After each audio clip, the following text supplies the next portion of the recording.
नमस्कार दोस्तों। आप अपनी मोबाइल स्क्रीन पर एक दो युवक देख पा रहे होंगे जिनके चेहरे ढके हुए हैं काले गमछे से, और जो पुलिस प्रशासन है वो पास में बैठी है, और वो जो मुस्लिम है, जो दो युवक है जो आगे बैठे हैं, यह वह युवक है जिन्होंने बाड़मेर में कुछ दिन पहले, लगभग एक सप्ताह पहले, एक युवक को गोली मारकर उसकी हत्या कर दी थी। एक युवक था जो अपने फैक्ट्री में काम कर रहा था, और ये जो युवक, दो तीन युवक आए और उसको गोली मार दी, जिसका नाम रिंकू था, और उसको जोधपुर एम्स में भर्ती करवाया गया था, और उसके बाद उसकी वहीं मौत हो गई थी। यह युवक है जो पंजाब में पकड़े गए हैं, और फिलहाल बाड़मेर सदर थाना पुलिस है जो जिनकी कस्टडी में ये युवक है, और इनसे पूछताछ की जा रही है। तो क्या है मामला, वो पूरा आप भी जान लीजिए। तो 3 अक्टूबर जो गत सप्ताह में एक दुर्भाग्यपूर्ण घटना बाड़मेर के सदर थाना एरिया में हुई थी, जिसमें एक युवक जिनका नाम रिंकू था, कुछ एक नामजद बदमाश और कुछ अज्ञात बदमाशों ने, कुछ 4 बदमाश जो गाड़ी में आए थे और वर्कशॉप पे जहां जो मृतक है वो काम करते थे, वहां पर आकर के अंधाधुंध फायरिंग करके और मृतक को गंभीर रूप से घायल कर दिया था।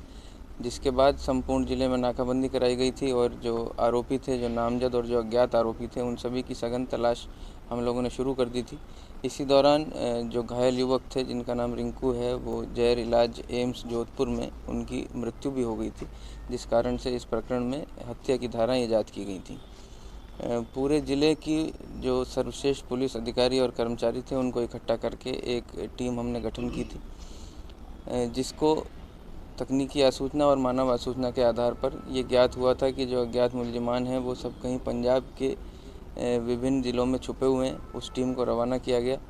इस टीम की अगुवाई SHO कोतवाली श्री गंगाराम जी ने की। टीम में जो हमारे DCRB के लगातार सफलता प्राप्त कर रही है, जो टीम हमारी DST और DCRB बाड़मेर की, वो पूरी टीम शामिल थी। इसके साथ साथ सदर थाना एरिया से भी 2 अधिकारी भेजे गए थे। टीम ने करीब 5 दिन पंजाब के विभिन्न ज़िलों में, जैसे कि मोहाली, होशियारपुर, जीरकपुर, इन सब में कैंप करके और बहुत ही बहादुरी और सूझबूझ का परिचय देते हुए इस प्रकरण में संलिप्त 2 मुख्य आरोपी, जिनमें से एक का नाम अमृत और दूसरे का नाम अभिषेक है, जो दोनों ही निवासी होशियारपुर हैं, उनको दस्तयाब किया गया, जिनको आज नियमानुसार बापर्दा गिरफ्तार किया गया है। प्रारंभिक पूछताछ में ये भी पता लगा है कि ये दोनों आरोपी और इनके जो सह आरोपी हैं, ये एक गैंग पंजाब में संचालित करते हैं। सभी के खिलाफ गंभीर धाराओं में अनेक मुकदमे दर्ज हैं।